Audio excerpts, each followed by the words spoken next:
দীর্ঘ অর্ধশত বছর পার হয়ে গিয়েছে আমিরাতের সাথে বাংলাদেশের বন্ধুত্বপূর্ণ সম্পর্কের। এই উপলক্ষে এবং বাংলাদেশের স্বাধীনতার ৫৪ বছর পূর্তি উদযাপন উপলক্ষে জমজমাট সব আয়োজনে উদযাপন করা হয় সুবর্ণ জয়ন্তী।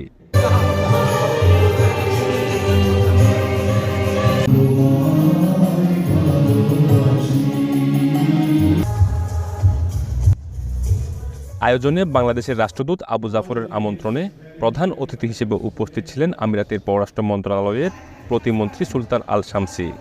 ১৯৭৪ সালে বঙ্গবন্ধু আমিরাতে সফরে আসলে শেখ জায়েদ বিন সুলতান আল নাহিয়ানের সাথে দ্বিপাক্ষিক বৈঠকের মাধ্যমে কূটনৈতিক সম্পর্কের শুরু হয়।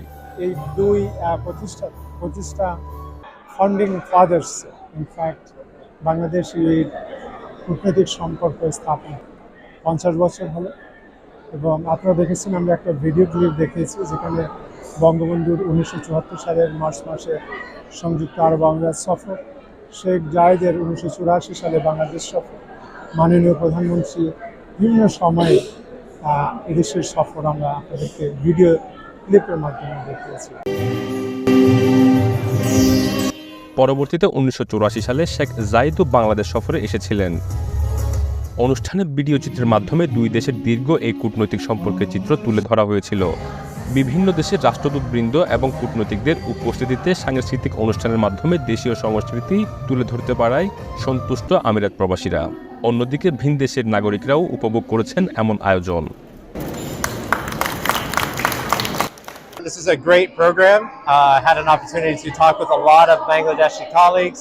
The food was very good, the program was good, and the entertainment was extremely entertaining. I enjoyed my time here and thank you for the opportunity.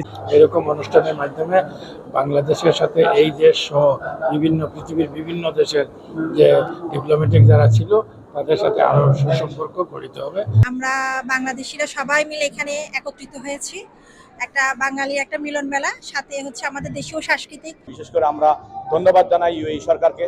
আমরা দীর্ঘ ৫০ বছর আজকে আমাদের পূর্ণ হতে যাচ্ছে। আমরা এদেশে যারা বসবাস করি, আমরা যারা এদেশের রিমিটেন্স যোদ্ধা, এদেশে ব্যবসা করি, আমরা সবসময় চাইব যে আমাদের বাংলাদেশ এবং সংযুক্ত আরব আমিরাত যেন বন্ধুত্বপূর্ণ সম্পর্ক বজায় রাখে। আমিরাত এবং বাংলাদেশের এই কূটনৈতিক সম্পর্ক আরও দৃঢ় হবে এমনই প্রত্যাশা করছেন কমিউনিটি নেতারা। ইশতিয়াক আসিফ, চ্যানেল 24, সংযুক্ত আরব আমিরাত।